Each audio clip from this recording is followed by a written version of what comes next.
Hello, and welcome to another episode of Somewhat Accurate History, a podcast where we vaguely remember the history of various countries. Apparently, Wales is not a country.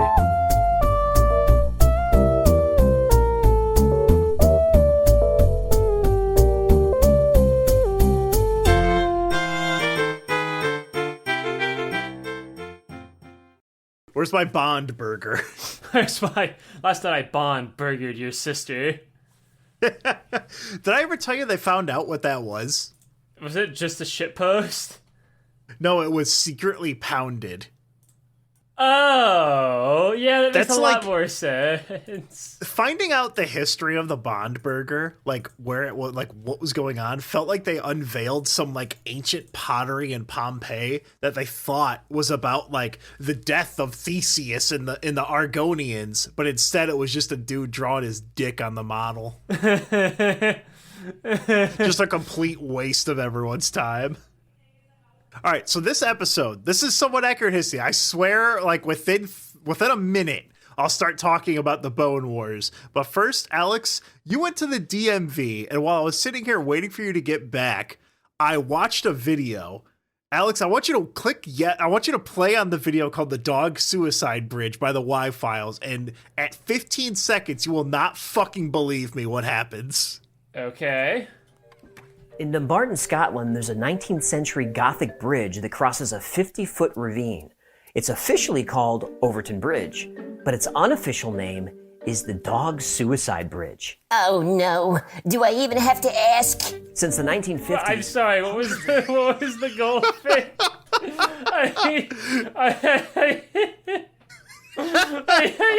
Okay. Okay, I thought when you said that it was going to just be like a cartoonish like little like bit of a dog jumping off a bridge with a sad sound effect. I didn't think it was going to be a little talking goldfish. You didn't think it was going to be an old Jewish crow to goldfish saying, "Oh, not the dog suicide bridge." The dog suicide bridge. He's just a little smile Alex, over there. He looks like the fucking annoying orange. I was just about to fucking say that. By the way, the fish does not speak again until the very end of the episode where he says, "Hey, don't find a goldfish suicide bridge." Oh, no. What was this fucking problem? So, Alex, the total whiplash of that video I sent you is exactly what I went through when I found this episode. Yeah? So this is the story of two paleontologists at the dawn of the field, like it just started. It's like a brand new science. And they are Othniel Charles Marsh of Yale and Edward Drinkercope of Philadelphia. Drinkercope, huh? So these two dudes, these two besties, documented thousands of dinosaurs, and they fucking hated each other. Much like you and me, Alex, they hated each other. Okay. But unlike you and me, because I forgot that this was the next line in here, they were friends, turned enemies, turned lovers, maybe. I think these two were gay. Oh, I'm sorry, this is the Netflix adaptation of Somewhat Accurate History, huh? This is Somewhat Accurate History if you were gay and from the 1800s. But Ted, what would they look like if they were black or Chinese? We'll find out. So, to set the stage, this is the 1860s. The Civil War is actively happening. All right. Darwin's theory of evolution is the hot goss amongst the biology girlies. Okay. For anyone looking to be taken seriously as a naturalist, they'd find an eager audience for anything in support of or against Darwin's theory, right? Okay, yeah. Because it's brand new. Like, Darwin's still, like, alive, right? During this whole time? Yeah. He's still alive. He's definitely alive. He's still, like, he's fresh off the Galapagos. Yeah. So normally, people don't really give a shit that there's bones in the earth, right? But with that sexy theory of evolution, people are like, man, it's pretty nuts that the Earth was so different millions of years ago. I sure wish I could find two potentially gay middle-aged men to explain it and also fight and maybe kiss each other. So, I'm gonna follow Drinker Cope. One, because it's a funnier name, and two, he's like 10 times more documented because he actually had children that cared about him and wrote an autobiography. Oh damn. Okay, so and Drinker So Cope, just right off the top, all right. 1 point for Cope, 0 for Marsh. I'm gonna loosely keep track of that because I forget who wins in the end. Okay. So Edward Drinker Cope is kind of a spoiled little shithead.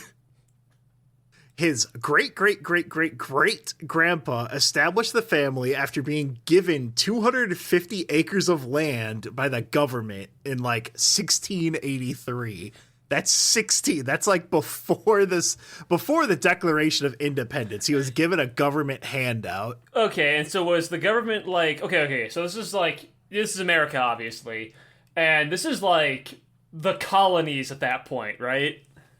Yeah, so he was given 250 acres of land around like Pennsylvania. Was he given it by like the American like colonial government or like by the British? Does it even really matter? It would have been. It doesn't really matter because I mean, 100 years later, it didn't really matter who. Yeah, I guess it really doesn't fucking matter in the end. Yeah. So centuries down the line, Cope's father was wealthy enough that his son didn't actually have to work. He was the Andrew Hussey of his time. Okay. His dad made a shitload of money. It doesn't matter. So Cope, he was a Quaker, but dropped out of Quaker school at 16 because he was like, man, I really want to do the hard sciences. All right. But his father wanted him to become a gentleman farmer, which is the most shithead thing I've ever fucking heard. What does that even fucking mean? Wait, hold on. Does a gentleman farmer mean like he doesn't do the work, he has his slaves do it because it's the 1600s? Very close to it. So a gentleman farmer was someone who farmed as a hobby rather than a necessity, which for dudes in the 1800s would be like a hipster going, man, I sure wish I could live in the ghetto. Oh, wait, they do that. That's called gentrification. Jesus fucking Christ, dude. But yeah, he's like, oh, it would be so like, I wish I could just farm. So he'd be like, he would do 1 day of farm labor and they'd be like, let's let the help do it. So is this guy like the fucking 1800s equivalent of Hassan Piker? Kind of, yes. He is also being hunted by a leprechaun, possibly. The Candyman's game. If I'm not going to explain the Sam Hyde bit there, but if you didn't know that was a Sam Hyde bit, that must have sounded deranged, what we just said. We are a schizophrenic alt-right podcast, according to Transparency Tube. True. So he did go on to be a gentleman, but he was a gentleman naturalist, which is just like looking at stuff really close, but as a hobby, not a career. This guy sounds so punchable, dude. Wait till you hear about Marsh. Oh He's even more punchable.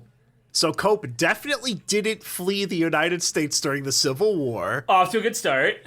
He was in Europe, like, doing his studies, right? And this is when he actually met Marsh, who was at the University of Berlin. They were both kind of students at that time, kind of older, like, they were in, like, their late 20s, so they were just about kind of wrapping up, right? All right.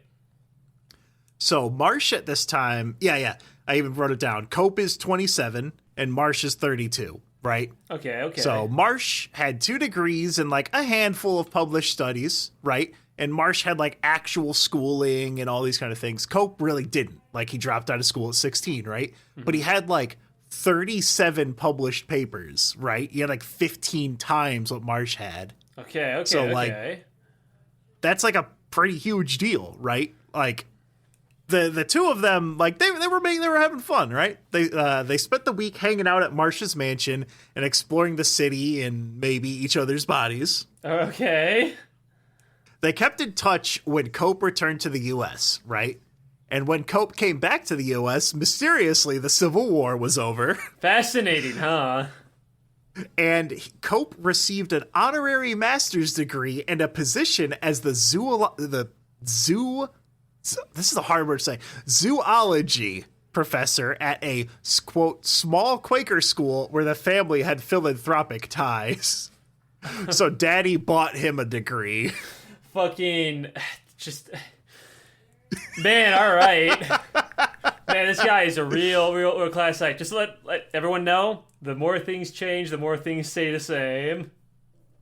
So Cope decided teaching wasn't for him, and moved himself and his wife and daughter, I call them the Beards, to Haddonfield, New Jersey. Okay.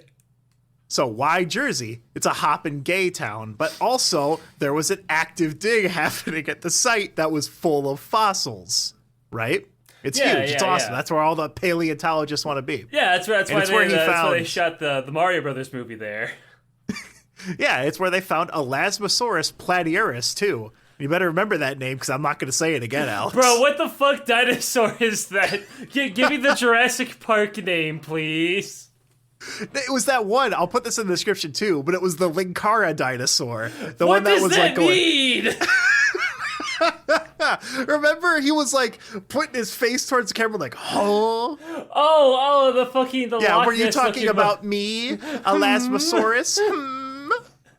So it looked like the Loch Ness fucking monster, that thing. Yeah. It looked like that, but more annoying. Look how much easier that is to fucking say than the Philophagosaurus or whatever the fuck you just said. Tad, hold up. Did they find the 500-toothed dinosaur there? No, I'm not going to say it. I was not allowed to say that dinosaur's name. Whatever you do, chat. Whatever you do, don't Google what the paper in a Hershey's Kiss is called. Alex, so why were they digging in New Jersey for dinosaurs? Right? That's kind of weird. I assume it's because it's like really marshy and easy to dig up the soil there? Question mark? Yeah, pretty much. Like, fossils are a massive fucking pain in the ass to get to, right? Yeah. Not only do you need, like, the perfect conditions, which this one did have, right? Because it was, like, just build up years and years and years of shit. Yeah. Normally, though, like, if you're trying to dig up a dinosaur pit, there's, like, all these trees and dirt. And it's just, like, a big hassle. There's also the New Jersey of rocks one, and gravel and shit all over the place. Yeah, like, it would be good if there were more rocks, because rocks are a better fossil thing. But this was just, like, a shitload of bones in, like, a really easy location. This was, like, one of the first, like, big digs, right? Like, there really wasn't anything else in North America that they were digging up yet. Yeah, all right. But even so, like, they weren't digging up in Europe yet, because there's not a lot of, like, not a lot of open space in Europe, unless you want to start digging up farms. So anyway, Cope, he's having a blast at this dig, and he writes his best male companion, Marsh, all about his findings and how pogging his dig site is, right? Okay. They're like sending fossils and like love notes back and forth, right? They get along well enough that Cope names a genus of little amphibians. He calls them the Colosteus marshi, and Marsh names a bunch of dinosaur fish, the Mosasaurus cope-anus. It was his favorite part. So Marsh writes Cope a letter and says, hey, can I check out that New Jersey dig? It seems pretty based. And Cope's like, yeah, sure, that sounds cool. So he shows him around. He's like, yo, check this shit out. Like, you know, repaying them for their lovely weekend Yeah, check this out. Britain. It's the 500-teeth dinosaur. What should we call it? Looks to his left, looks to his right. I can't say it in the podcast. Keep going. I'm sorry. I'm having fun with this one bit of this stupid fucking dinosaur. Hey, scientist, what's over there? Anyway, so, right. Marsh is like, yo, this place is cool. And he heads back to England, and then Cope is confused, right? Like in more ways than the obvious one that we already know. Okay. The Haddonfield dig isn't producing any more fossils. Turns out, Marsh, like, went behind his back and approached the quarry owners, and it's like, I will give you $100 to send me any new fossils. What? It just steals all of them from under Cope's nose. Whoa, what the fuck? Where'd this come from? Cope is blown away, too. He's grown up around Quakers and was a pacifist, right? So he just assumes everyone in the sciences plays by the same rules of respect, right? Uh-huh. Marsh isn't part of that gentleman naturalist world and doesn't feel bound by their rules. In Marsh's mind, he's more educated and more experienced, so he should be the one documenting these finds. So he's actually just evil. Wow, Cope is a cuck, but Marsh is just a villain. So a few months pass by, and Marsh shows his ugly mug in Haddonfield again. Cope has found a complete skeleton scattered around the area and needs to show it off. It's a 4-finned sea dino with a really long tail and a short neck, the elasmosaurus platyurus, right? A really long tail and a super short neck. And Cope's like, this is going to be fucking huge. It's going to put me on the top of the field, and I want to rub Marsh's pretty little face in it. So Marsh walks up, like in the tent, looks over the skeleton for a few minutes, turns to Cope, and says, you put the head on the ass end.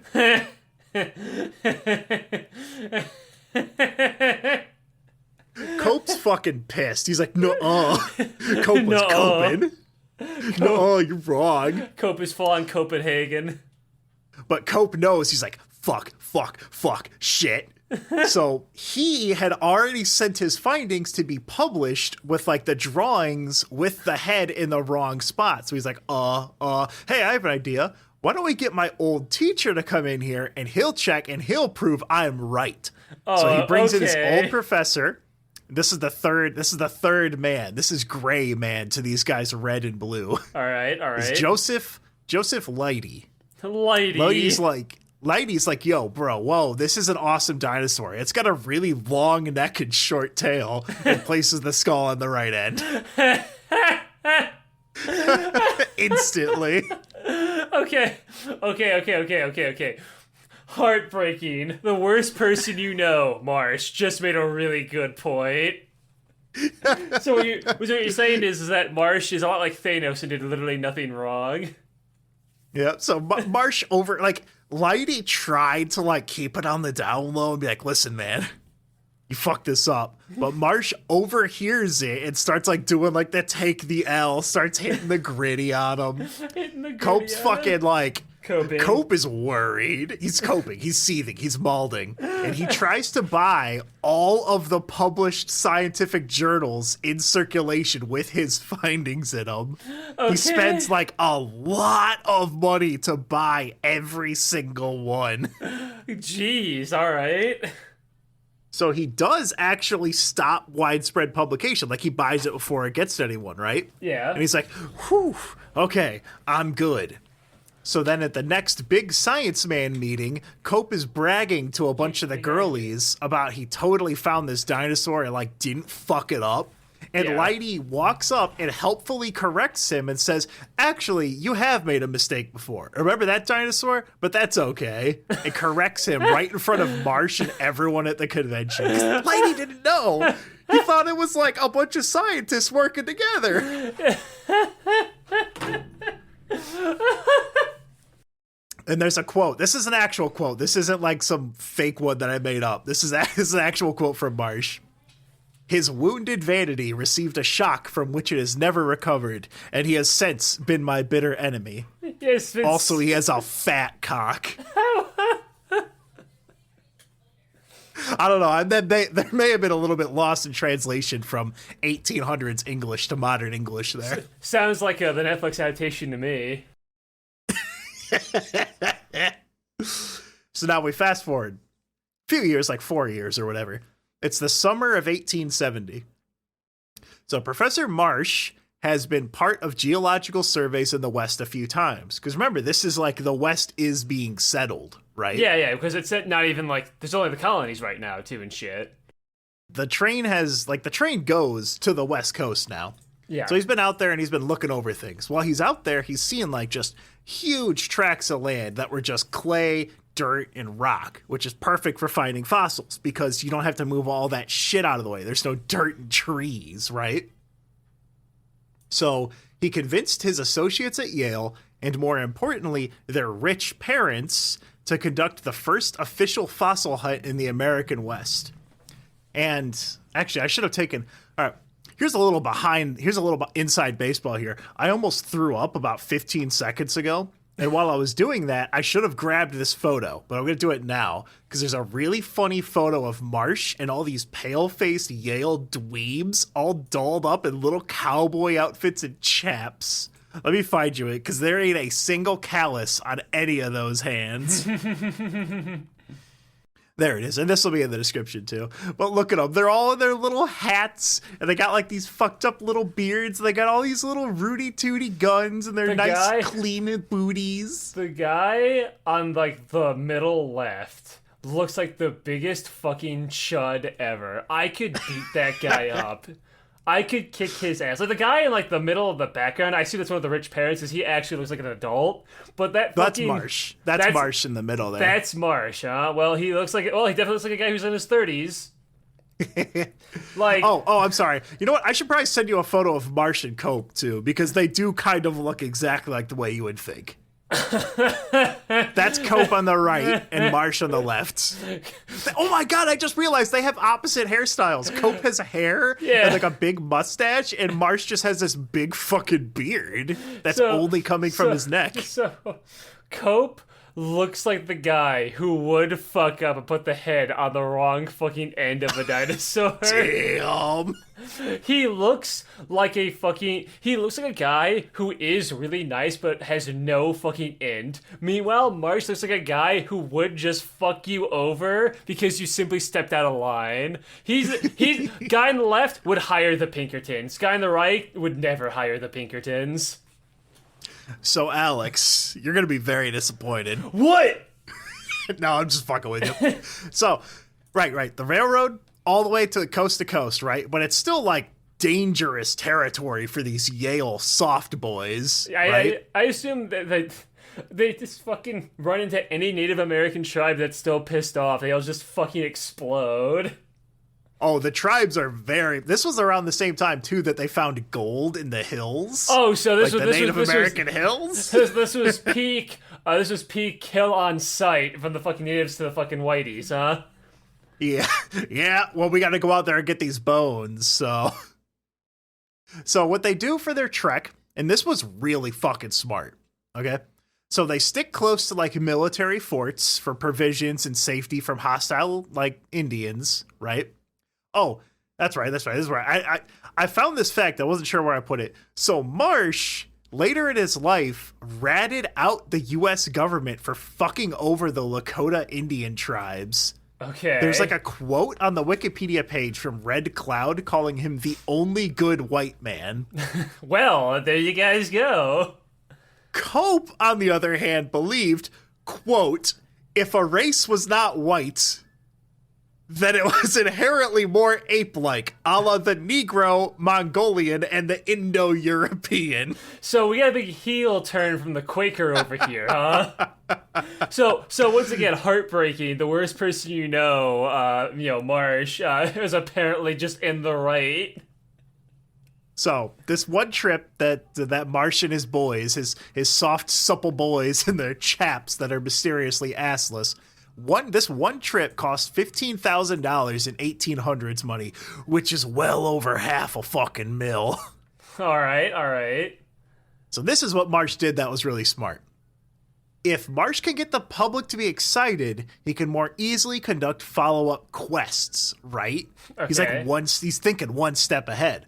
So the whole time, he writes a journal called the Yale Fossil Hunters, and he documents the challenges they faced and sends it to Harper's Monthly magazine as like a weekly adventure column, right? Okay, yeah, all right, that's a decent idea. He gets the Buffalo Bill to be their guide for like the first part of the expedition, and they fight through prairie fires, they fight through dysentery, thunderstorms, Indians, and even persevere through losing 15 grandfather clocks while fording the river. What? It's I am sad to report though that unfortunately pepperoni and cheese did die, but we gave him a gravestone on the Oregon Trail. Pepperoni was the one in the middle left, by the way. Cheese was the top right. You can tell from his hat.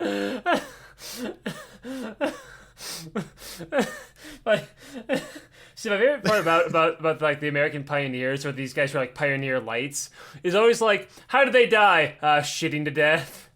It's never something like graceful or like amazing or brave. It's always just they ate something really, really bad because you didn't have food preservation back then in like the same way we do now.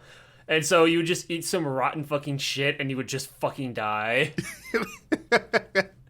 You'd eat zombie flesh on your first night in Minecraft like me. Yeah, pretty much.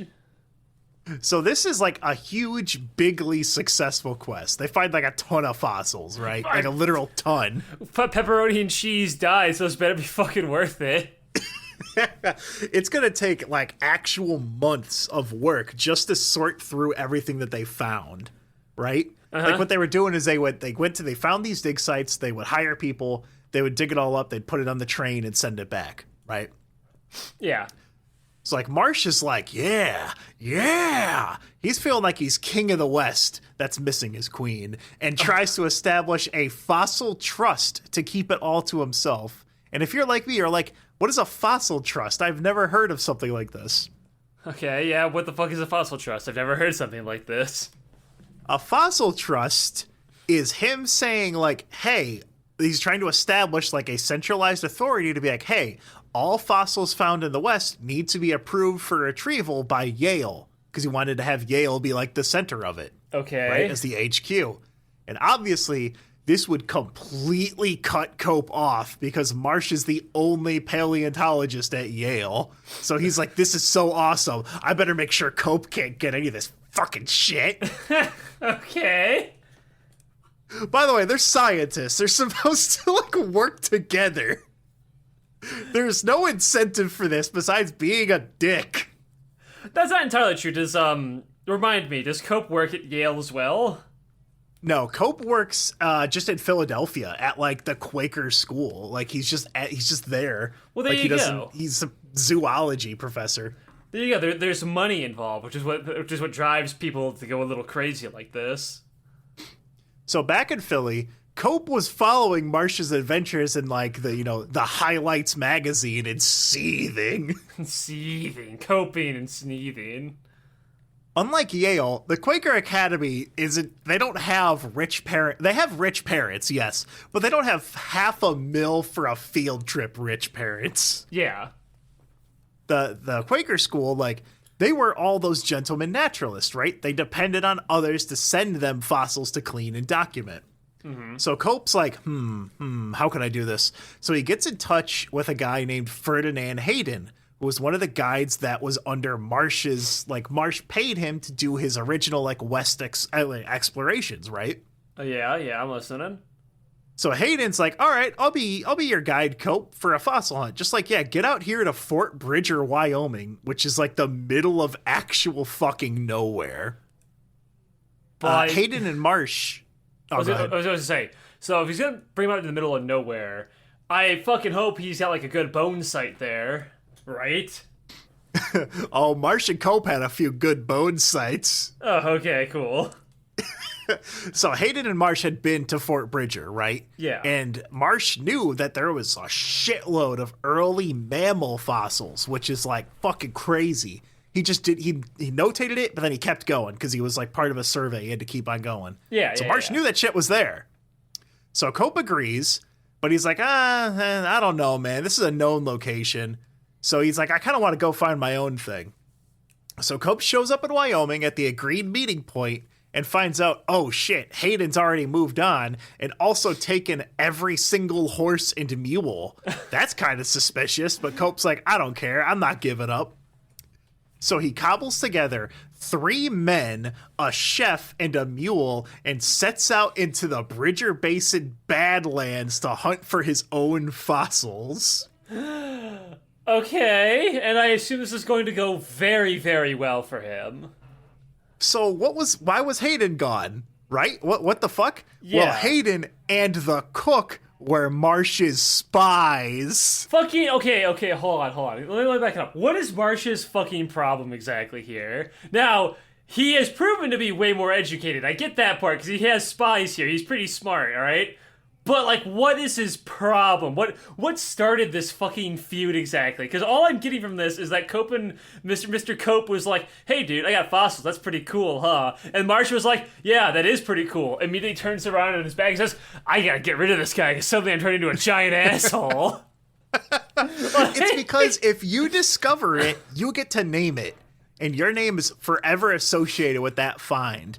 And Cope, like, because remember, Marsh had like 3 publishings, and Cope had 37. Okay. And so he's like, oh, fuck, this dude's gonna steal all the good fossils from me. And they were on good terms originally, but then Marsh just goes in there and just pulls a super dickhead move. And Cope's like, listen here, you fucking former friend. Listen here, you ungentleman farmer. And love for all races, bad gentleman. The reason this happened with the spies, though, is Hayden reached out to Marsh and was like, hey, this guy's going to go to Bridger Basin. And so he's like, yes, spy on him. So Hayden and the cook were Marsh's spies. And this is where it gets just straight up TF2. Marsh finds out the 2 of them were being paid by Cope and is furious they're taking his money and tries to fire his spies? Like he forgot the reason they were there? What do you expect them to do? Work for suspiciously go, hey, Cope, we'll do this for free, haha. We're not being paid by fucking Marsh. Like, he was paying them to be spies. And then he's like, oh my god, you're spying too well. What? Cope and Marsh, this whole story, are just paying dudes to help them fight over rocks in the desert. Like... It's the fucking Team Fortress 2 comics because these people are taking money from both sides to just dig up rocks and shit. To be fair, it's so fucking dumb. To be fair, the Caden and the cooks seem like they're making good ass fucking money though. I mean, I'd fucking do it. I'd do it immediately. Fuck these 2. So once Marsh finds out that Cope is like actually poking around his rocks, he like immediately leaves Yale and he like sets out to go meet him there. All right. So Cope had first dibs for a while in the Badlands, right? But it wasn't easy. He was under siege by blood-sucking gnats, bad water, fever, and like this was like there was like journals kept by like his team. And they'd say that Cope would wake up in the middle of the night terrorized by like dinosaur fossils and like shriek and run around and shit. So I think maybe the Badlands were getting to him. If only he had a mustache. If only he had a big bearded man beside him. Fucking all right. So they had less field. Like he had less field experience than these guys, right? Cope had less field experience, but he would like push himself to collapse. So like he's getting bones at like an extreme rate because he's like tuckering himself out, like he's pal worlding it. He's pal worlding it. Is there an exhaust system in Pal World? I don't know. There's stamina, and you can overwork your little pals so they get depression and suicidal tendencies. You have to give them medication and antidepressants. And if they get too pissy, you can get a syringe of mind-altering narcotics to make them get back to work. God. The entire holy shit! Pal World's entire gimmick is that it's like over the top and edgy, but in a cartoony and safe way. Like when I pull out my gun and shoot them, they don't explode into guts. They just go like and like ragdoll with dizzy eyes, right? It's played up in a comedic angle, which is why it works. So, few weeks, right? Yeah. So a few weeks go by. Cope's out here. He realizes, a more apt thing than Pal Word would have been to be like Stardew. Like if you just go out there breaking rocks for too long. or Harvest Moon, aka Story of Seasons. Yeah, I'm just keeping it within the gamer sphere. So a couple of weeks, Cope's like, oh, not only has Marsh arrived and started digging, but his old professor Joseph Leidy is out here too again. What's Leidy's fucking problem now? Well, Leidy's out there like, yo, guys, this is an awesome collaborative study between friendly scientists. Come on and check out my dig site, guys. I'm so excited to show you a brand new species. It has 500 teeth. What should I name it? So this is where it gets real fucking crazy. Okay. I'm going to say that if I say that every time, this is going to take forever. I'm not even halfway through my notes. God, all right. So what is Leidy shows them this new species. He's like, guys, check this out. And fucking immediately, these two try to snipe his finding. Like they go in there like, wow, that's an awesome dinosaur. Immediately turn around and start sending a telegram back to try and claim it was theirs. Okay, Fucking cunts, dude. So Leidy's like, guys, what the fuck, dude? All right, fuck this. I'm going home, man. You guys stay out here with the blood gnats and the Lakota Indian scalpers. I'm out of here. I like to imagine the telegram was just like, Cope, I found this dinosaur. Not that cocksucker Marsh. Over. This is Marsh. Cope is sneezing. Over. Also gay. Over. I found a new species. I call it the Coposaurus. Over. The Cope anus. The Cope anus. It's really fucking me up that, like, all these people, it is like one for one the TF2 comics. And I asked ChatGPT if the TF2 comics were based on real life, and it said no. So, anyway. So, this guy is like the administrator for the TF2 comics, right? He's like, he immediately saw what was happening with these two chuckle nuts. So Marsh had been paying a foreman named Sam Smith, which is a real name, I'm sure, for each fossil that he found. He's watching these doofuses fight and is like, oh, they have no idea what's going on here. So what he would do is he would go up to Marsh and be like, check out this awesome fossil. Marsh would write him a check and say, put it over there. So he turns 180 around. By the way, they were within eyesight of each other, these two dig sites. Oh my God. Walks over there and it's like, Cope, check out this fossil. Writes him a check. Oh my fuck. I mean, blame him. Go ahead, debate him. Debate his fucking methods right now. Because these two guys deserve it. If I was his foreman, I'd do it. I'd scale on both. Fuck him. When Marsh found out, he went fucking nuclear. And he said, and this is an 1800s quote, so this is like a PewDiePie bridge level moment. He said, quote, I was never so angry in my life. To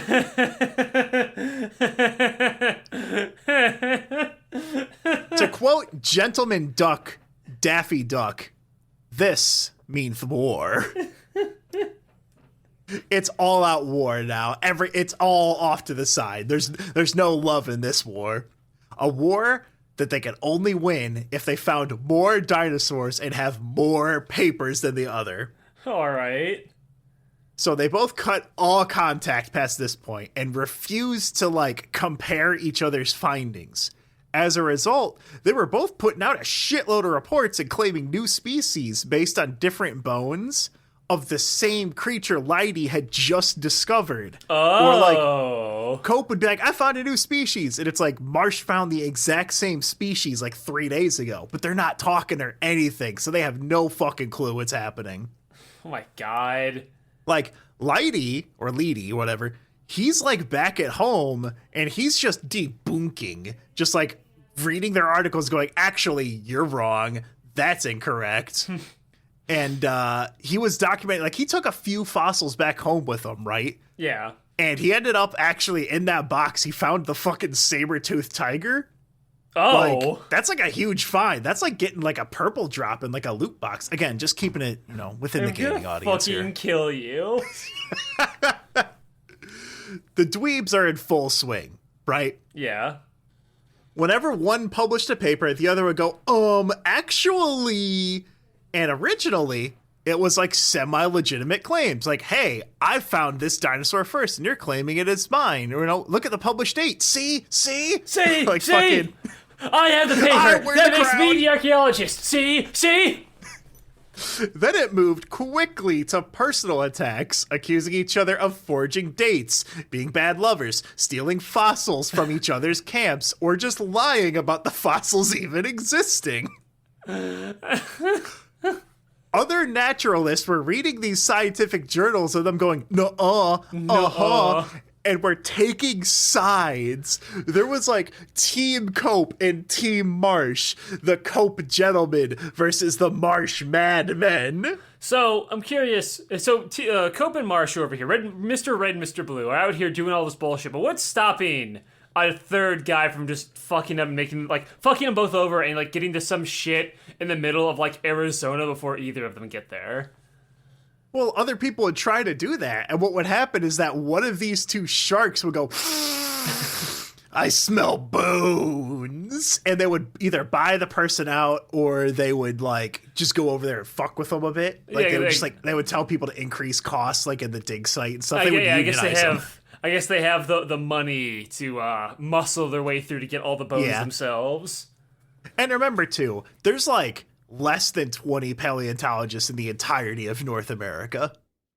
Like it's really, really small. Yeah, I guess that's true. Who else is like? Who else has the same amount of money, but also the same amount of like petty grudge and hate that these two idiots have for each other? Because even when Leidy went out there, he did it, saw, oh, these guys are fucking stupid, and gave up. So you know what? I guess we did technically have a taste of a third guy for like 5 minutes. So I gave you all the info about Cope. Let's do it. Let's go. Let's take a couple steps back. Where did Marsh come from? What's up with this? Yeah. So Marsh was a child working on the family farm when his uncle, George fucking Peabody, plucked him out and brought him to higher education. So again, a rich, like mysterious... George Peabody, by the way, is like... Fuck, he's like the industrialist. No, not industrial. That's Rockefeller. George Peabody was like Mr. Moneybags. He was the monopoly guy. All right. Like that was his gimmick in the 1800s. He was super duper fucking rich. So he just plucked him out of his nephew out of the farm and was like, "You're going to be a science man now." All right.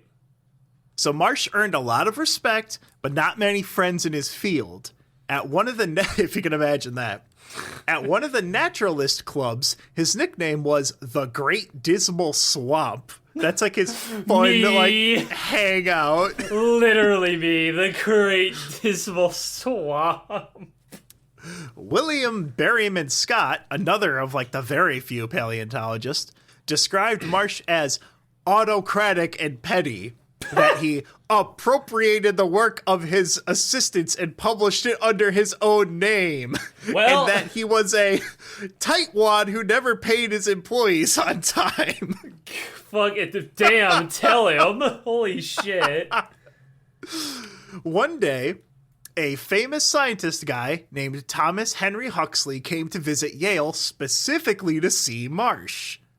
You see, Marsh had claimed in one of his publications that he had fossils that would prove Darwin's theory of evolution, right? Yeah. But again, yeah. remember, that's like the hot new biz. That shit crazy. That shit go hard. What, did he fucking find the Homo sapien or whatever? Did he find the fucking Neanderthal? What did he fucking find?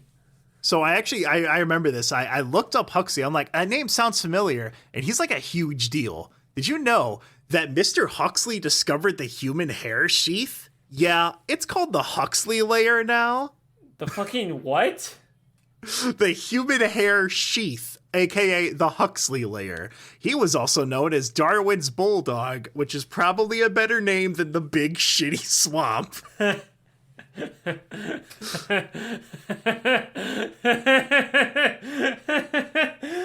So this is what he was interested in, what Marsh was doing. Okay. Okay. Marsh had been piecing together the genetic history of the horse based on their hooves, right? Okay. So by the time Huxley comes to visit, he's got like 30 different hooves from different horses throughout history. He's like, check this shit out. These horses, their hooves have adapted to the environment in like ways that made it easier for them to run in like craggly areas, or this is more soft, so their hooves are wider or whatever, right? Like, Yeah. hey, this is like an almost unbroken chain, right? Yeah. And if that's not exciting enough, Marsh brings out this slam dunk home run, a prehistoric bird with teeth. Yeah. You don't sound blown away by that. I was gonna You see, say- Alex... Birds have like little teeth in their beaks, don't they? No, modern birds don't have teeth, which suggests birds came from reptiles. Because these motherfuckers got teeth. It's like a halfway through. Okay. So okay, just okay. like when Cope got his bullshit together, like this was fucking huge for Marsh. Huxley was blown away and like jumping around like a cartoon wolf that saw a pretty lady, right? Yeah. So Marsh publishes a book. It's like, it's got some nice fancy name with it, but we'll just call it Birds with Teeth. Birds right? with Teeth. He publishes a book about it. It's like Ornithologicalists or whatever. Like, this is huge. Like, Marsh gets a handwritten letter from Charles Darwin himself, like, hey, nice job. Nice job, kid. You done did good, kid. Marsh is McLovin' the attention, but Cope isn't far behind, right? Like, he's still he's pumping shit out. Like, he's got everything constantly. He's publishing shit. Marsh's big advantage throughout the Bone Wars was he had his rich uncle and Yale to afford expeditions that Cope could not, right? Yeah. So Cope is starting to fall behind because he just does not have unlimited funding. But also, to be fair, I feel like with Cope not getting a letter from literally fucking Darwin himself, I mean, it sounds like we have a winner already. So, luckily, Cope's father dies and leaves him a huge inheritance, which he can now blow on his stupid fucking dead dinos. Oh, Team Fortress 2 is real. The summer of 1876. Cope leaves his family behind in Philadelphia and goes to Montana. Oh, by the way, Cat, can you stop clawing this curtain, please? Fuck him up, kitty. I have... No, Cat, you're going to fall. I set up I call it the cuck corner. I bought these, like, hanging, like, curtains and, like a curtain rod on the side. Cat, stop that. I'm going to pick you up. Anyway, I cordoned off the corner of my living room so it sounds nicer when I record. Anyway, so Cope leaves his family behind in Philadelphia and goes to Montana. He arrives in Fort Benton and tries to hire a crew to help him in the field. And the crew, the locals are like, no, we're not doing that. He's like, well, why not? They're like, you know, like Custer's Last Stand, like, just happened, right? Like, that just fucking happened. The natives won, and the townies are like, no, I'm not going to get scalped for your bones. So Cope's like, shit, well, I'm all the way in fucking Montana. So he decides, all right, if no one's going to go with me, I'm going to go out on my own. Oh my God. He buys 2 mules to go out into the fucking Badlands. So, which, by the way, remember, he's a Quaker and a pacifist, so he doesn't bring a gun or anything. Like, the locals tried to give him a gun with, like, probably 1 bullet. But still... And he was like, no, I'm not doing it. Okay, so what you're saying is that he's going to lose the Bone Wars because he's simply going to fucking die. Well, actually, Alex, he put it all on black and he won, baby. Bullshit. The gamble pays off, and he's swimming in new species because it's untapped bone land in Montana, baby. Everyone's so scared of, I'm going to lose my fucking scalp. But if he's by himself, is he just digging him by himself with a fucking shovel?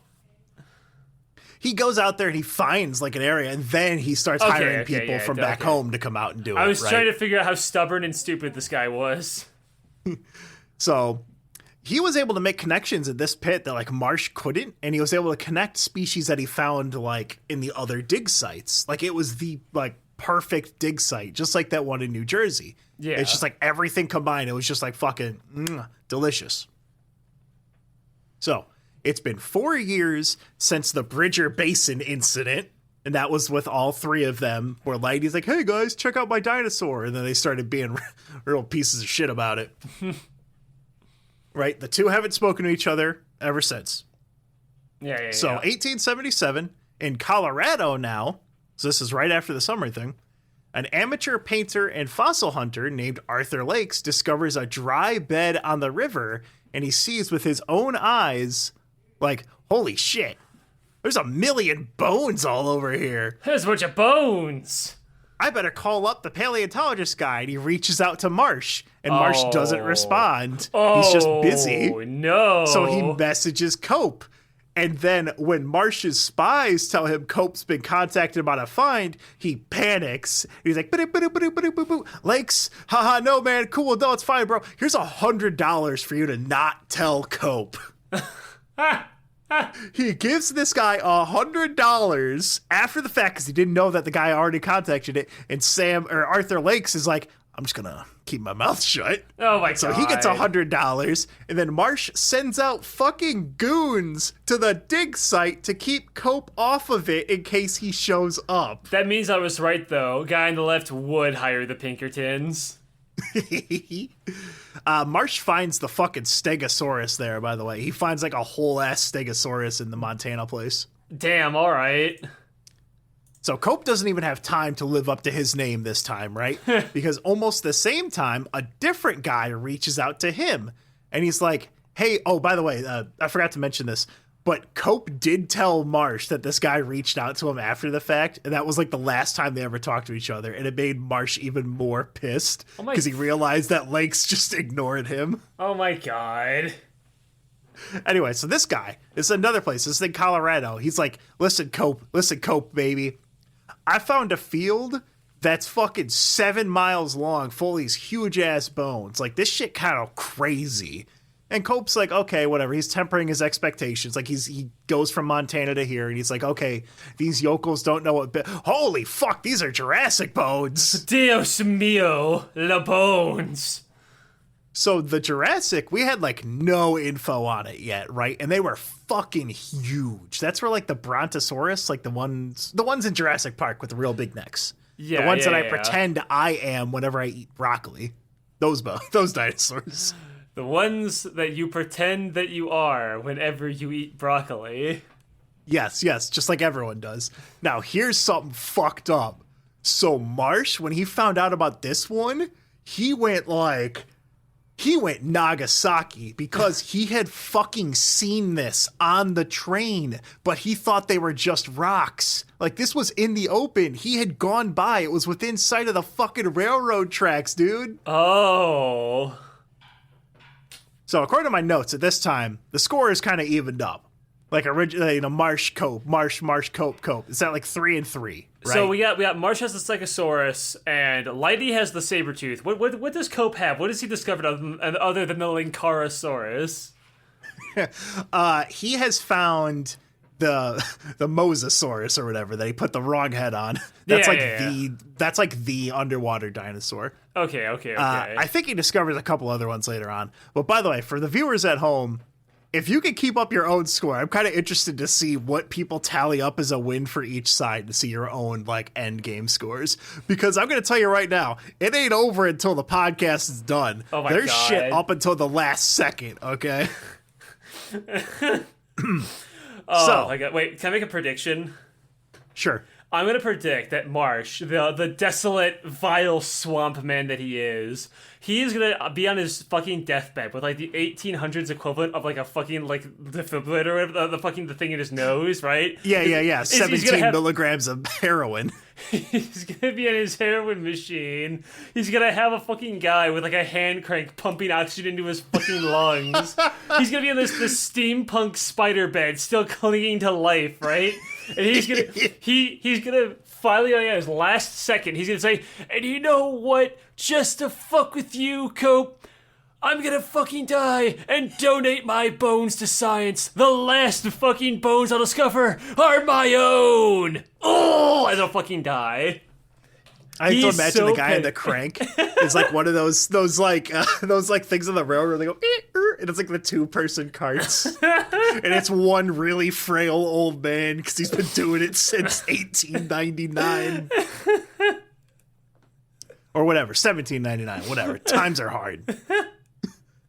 So Cope's like, fuck yeah, I found this field of Jurassic bones. It was me. I found it. It was mine. Sorry. Now Cope, neither one of these guys ever claimed that like that ever stole the findings for it, like that they found it. They always like credited those guys, but then would just like steal shit when they're there, you know? Okay, yeah, fair. So Marsh tries again to block Cope, right? Yeah. From this new one, but he's already opened several quarries and hired men for them, right? Yeah.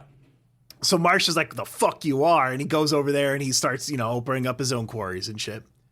Both men keep their dig sites going through the hot-ass, like, summers and through negative 30-degree winters. All right.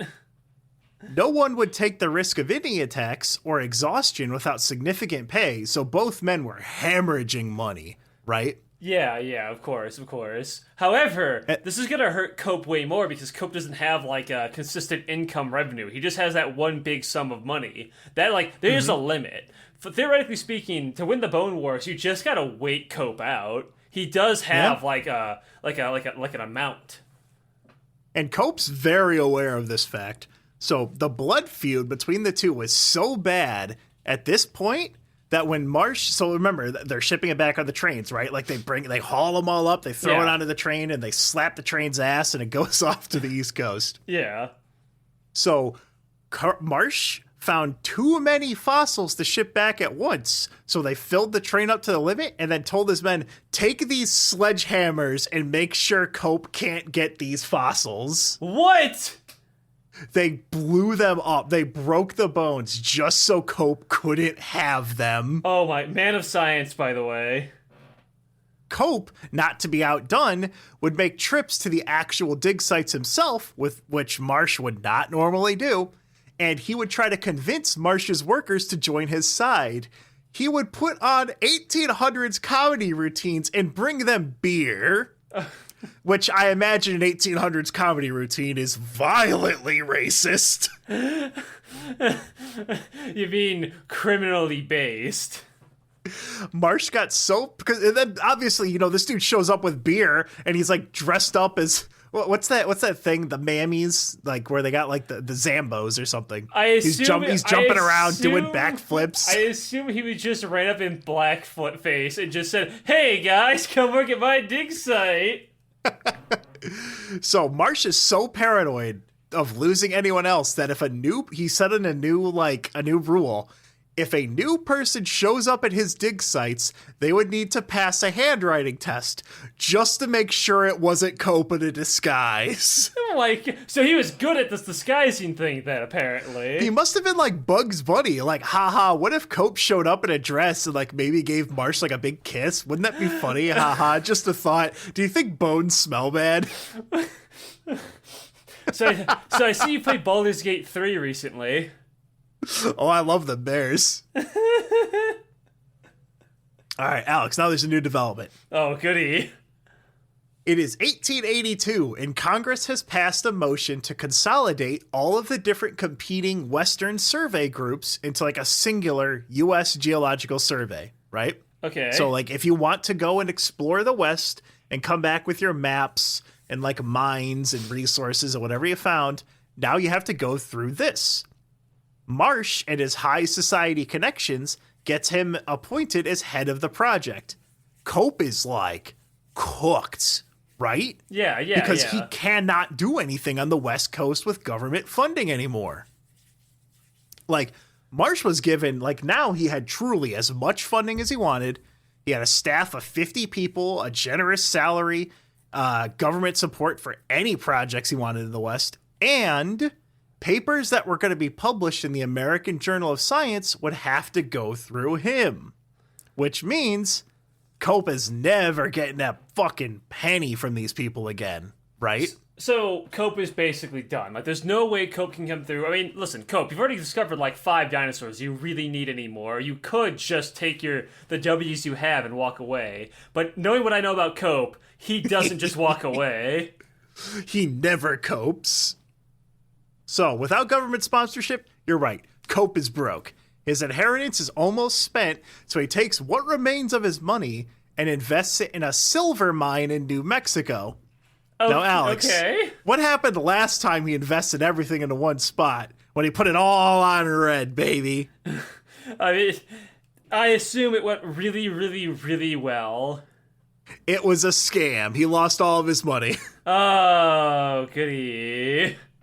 So Cope is like, fuck, the only way I'm going to be able to do this anymore is if I join the US Geological Survey, which means I would have to work for my power bottom Marsh, and he refuses to do that. So he sells his home, gets divorced, and sells a lot of his fossils, right? He's like, I got to sell some of these fucking things. So he applies for like teaching positions, but no one wants him. Because remember, he just has the 1 degree from middle of fucking nowhere, Quaker, Pennsylvania, right? Yeah. So Marsh is like, he's not satisfied with taking this W. He cooks up his biggest shithead plot. God. So when he first starts as head of the Geological Survey, he snucks a law in, or sneaks a law in saying all fossils collected with government funds must be turned into the Smithsonian. And then at the same time, he strikes a deal that says he gets to keep all the fossils he had collected with federal funds. Oh. But Cope's fossils would be repossessed and put on display in Marsh's Smithsonian Museum. Oh my god, dude. How do you think Cope reacted to this? He went bananas. It was time for guerrilla warfare. So Cope's like, no, fuck this, fuck you. No, 1800s quote, I was slightly upset. So he reached out to every government and scientific office he could for help, but no one came. So he's like, all right, fuck it. We're not going for these hoity-toity bitches. So he calls up his friend at the New York Herald newspaper. Okay. Cope believed, quote, when a wrong is to be righted, the press is the best and most Christian medium of doing it. It replaces the old-time shotgun and bludgeon. Well, yeah, kinda. So Cope is smart. He knew that Marsh had friends in high places, and he's like, something like this is going to happen at some point. So what can I do about it? So what Cope had been doing for the past 20 years is keeping extremely meticulously detailed and secret records showing every single purchase he made that came from his money and what was spent of government money. And on top of that, he also had a list of every single error he found in Marsh's publications and field work. He never corrected them using that. He would just kind of call him a bitch, right? But he never presented these, so Marsh had no idea that he was holding on to this ace up his Cope anus hole. So the newspaper was like, fuck yeah, dude, this is hilarious. Yale's famous Othniel Marsh was being accused publicly of stealing credit, incompetence, backstabbing, being smelly, not being a good boyfriend, and possessing, quote, the most remarkable collection of errors and ignorance of anatomy and the literature on the subject ever displayed. Again, that's an 1800s way of saying, fuck you, your mother's a slut. Okay, but Cope was the one who fucked up the anatomy in the first place this whole time, though. He fucked it up once, and then he's like, shit, I am never publishing any of this stuff again until I know for sure. Marsh thought he was hot shit. He thought he was like King Poopoo of Hot Shit Mountain. So he was doing it quick, but not doing it right. So we basically have, like, this is a really old comic that was, like, kind of dissing on, like, Darwin's theory of evolution, where a guy, like, takes up a random, like, humanoid bone, like a femur, and it says from, like, some random crazy animal, and he, like, makes up an animal for it. I assume that's what I assume that's what Marsh was doing. He was just slapping these bones together that vaguely looked like they went together. It was just making up random fucking animals. They were I guess I should revise my statement. They were kind of both doing that, but Marsh wasn't paying attention to what Cope was doing as much. Like, Cope was like, what Cope knew was wrong, he kept the close details of it back. I got you, you piece of shit. All right. But yeah, they would write in these letters, like the newspaper had published something, and then they would just start fighting with each other. There's a great quote from Marsh saying, Cope's hysterical temper and gift of voluble denounciation, don't know what that means, were rarely found in persons of his sex. He's just calling him a woman. He's calling him a woman.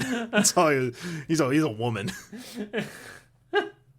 Okay. So in Washington, Cope's accusations, like, the newspaper published the fights, and then after like 8 weeks, everyone got bored. Yeah. And so like they would keep writing to the newspaper, but it wasn't making the headlines anymore. So eventually they just kind of stopped doing that because the two of them weren't getting attention. So in Washington, Cope's accusations of Marsh wasting funds and being a fucking dullard landed on the ears of politicians eager to cut spending on the Western Front.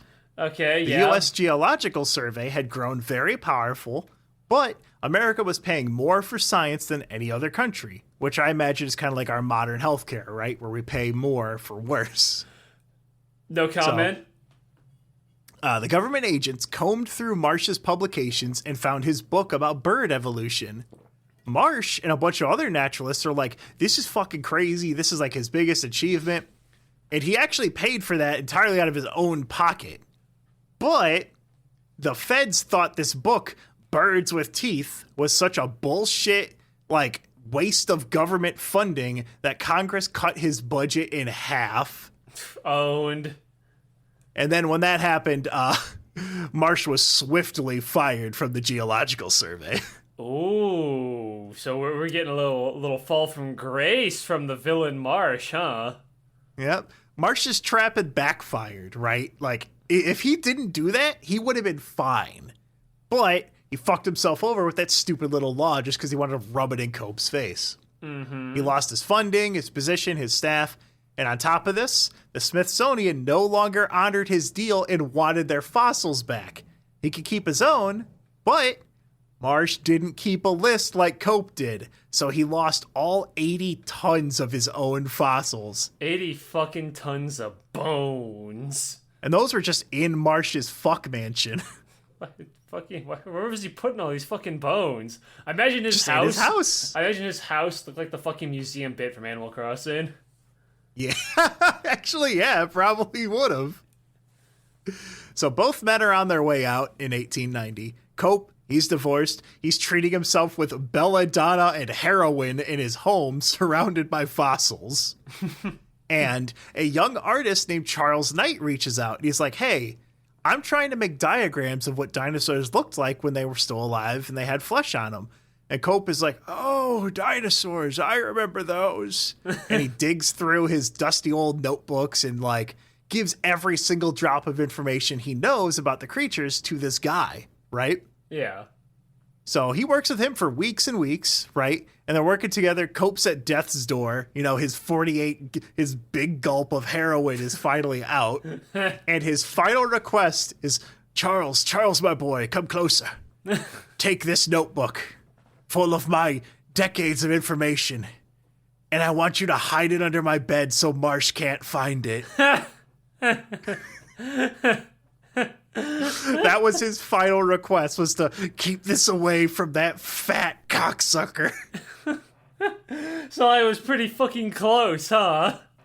Yep. Marsh actually contracted pneumonia around the same time. Specifically, he caught it while sulking home in the rain after his final trip to drop off his fossils at the Smithsonian. So, at the end of this, both men lost all their fossils. I guess if you want to go by fossil count, Cope had fossils at the end, right? Yeah. So you might be thinking, okay, I guess Cope won. Alex, I have a bonus story that I found out in the literal, like, as I was typing the final sentence about Cope. Okay? Yeah. You are not going to believe a single word that I'm about to say, but this is 100% true. Okay. Cope had one other quest before his death, right? This is one challenge that he wanted to have to Marsh. Okay. He wrote Marsh, because remember, they never talked after that certain point. So this is the first communication between the two in a very, very long time. Okay. So he writes Marsh telling him, Cat, stop biting me. Cat, stop biting me. She wants to play fetch with the hair tie. What a good fucking kitty. Anyway, so Cope had one other challenge before his death to Marsh. He wrote him telling him that he was planning on donating his body to science. Oh my and fucking God. Cope was saying, I bet my brain is bigger than yours, Marsh. So you were really, really close, Alex, in your prediction. Oh like you were 2 for God. 2, just slightly off. Oh my fucking Marsh, God. Marsh did not respond to the challenge, but Cope had one last adventure. So he did have his brain measured. It was measured at the same time as Joseph Leidy, Walt Whitman, and some other guy. Walt Whitman, by the way, his brain was never measured because the attendant fucking dropped the brain on the floor. Oh, goody. Cope's brain, though, it was 3.5 pounds. We don't know how much Marsh's was, but his brain was also smaller than Joseph Leidy's. Joseph Leidy had a bigger brain. Now, Alex, you're probably thinking, oh, that's a fun little epilogue. Bitch, I'm not done yet. Okay. So Cope's bones God were damn it. eventually sent. They were sent in like the 1960s to the Pennsylvania Museum of Anthropology. I don't know what they were doing before. I assume like in the living room watching over his kids like a spooky ghost. But in the 60s, they go to the Pennsylvania Museum of Anthropology and they take up residence in a Professor Isley's office. Isley loved this guy. He would toast sherry to Cope's skull, which he nicknamed Eddie, and the office people would buy him skeleton-themed birthday presents. They would also decorate his skeleton for Christmas. Okay. So in 1977, Isley dies, right? 17 years after having Cope's, skeleton in his office. He asks his nephew, like, listen, my boy, Neffy, my boy, I want you to bury me with Cope's skeleton. Okay. So this dude's nephew duct takes Cope's bones to himself and puts on a big jacket in the summer to sneak him past the security guard. Then at the funeral home, realizes he can't sneak Cope's fucking bones past the mortician, so he rolls it back and puts the bones back in the museum before anyone finds out what happened. What the fuck? So that's the end of it, right, Alex? That's the end? What happens to the bones now? So, Alex, you know that there was this little movie called Jurassic Park? Don't tell me his bones are in that movie. So a photographer named Louis Saihoyo was driving around America taking photos of paleontological artifacts and interviewing paleontologists for his book, Hunting Dinosaurs. Because right now, dinosaurs are so hot right now because of Jurassic Park. So one of his interviewees is like, oh yeah, you should go check Eddie. You should go get an interview with Eddie. He's down to the other side of town. So he drives up to the museum and it's like, hey, can I take Eddie with me? Like he goes in there, asks for Eddie, and they tell it's a fucking skeleton. Yeah. He's like, hey, can I take Eddie with me? And they empty out 2 cardboard boxes of dusty 90s computer parts and goes, all right, here you go. And just puts his bones in 2 cardboard boxes. Okay. So this dude took Cope's skeleton for 3 years. The museum thought he was just taking photos and had no idea where his fucking body went. This dude just took Cope with him to like diners and interviews and shit, and he would show it off to get press passes on a cross-country tour. Did they like preserve it, or I just like... No, he just has his fucking skeleton with him. He has this man's fucking bones with him at the fucking Denny's. I'm picturing So him... the museum is like, hey, where the fuck is Eddie? Where the fuck is Eddie? What in the shit? He's gone. So they eventually find Saihoyo, and they're like, dude, you need to give us the fucking bones back. So he's like, oh shit, my bad. Yeah, I'll FedEx it back. What do you mean FedEx it back? They're bones. He fucking gives it to FedEx, which I didn't know you could ship human remains with FedEx, but it arrives missing its jaw, but mostly intact. As of November 2014, which I would not be fucking surprised if in the decades since it's on the fucking Tesla or something. What remains of his body is in a velvet-lined box in the Pennsylvania Museum, haunted by an incredibly mad spirit. So what you're saying is Cope fucking won? He did get to go. Like, I like to imagine they have like, whoa, yeah, and they're like posing with like hot models, and it's like at the Playboy Mansion, and he's holding it in front of Hugh Hefner. He comes back and he's got like a bunch of stickers on his skull, like "Wish you were here in Hawaii." I imagine he just has a full skeleton in like a little suit. He's got a sticker on his femur that says, I draft dodged the Civil War by hiding with my boy toy in Berlin. I mean, look. He's got a got milk sticker. Marsh lost it all and died in the fucking rain. Meanwhile, Cope over here, he went to Denny's in the afterlife, alright? He won. Cope kickstarted his heart and he'll never die. Whoa. Yeah, baby. I want you to know, when I started this episode, literally all I knew about this was, oh yeah, I think there's some like losers that fought over bones. This might be interesting. I did not expect it to end in a 90s like freeze frame jump with the end credits going across it. I am pleasantly surprised. How does it feel that Team Fortress 2 is real, Tad? You were born too late to experience the Bone Wars. Alex, I always knew TF2 is real. Woof. Are there any because I mean that's boom, that's it. Now finally I close this dusty tome exploding fucking Cope's wrist bones or something. This is the end of this tale as far as I know. So when Marsh died, I assumed they just actually buried him and that was it. So yeah, they treated him like a human being and just buried him in the ground. Okay. So I'm trying to by the way, one last thing. I forgot. Specifically, Cope was donating his body to science to not be displayed. And that is everything that happened to him for like 10 years when he was gone. It was just being displayed and decorated like a cartoon. So what I'm curious about... I just wanted to mention that. What I'm curious about fucking Cope's bones is that, when he died, did they just put him in the ground and dig him back out, or was his body just like chilling out and like was it chilling out fucking Black Plague style just in the living room decaying? I imagine they had like a rot room and they just put him in there with the bones or something. I don't know. That's a good question. They probably did preserve him. Maybe he was like a mummy. No, he wasn't a mummy guy. I don't know. I'll have to do further research on that. I imagine his bones was... Is this real? Did he die? Is he got bones? How'd they do them bones in the 1800s?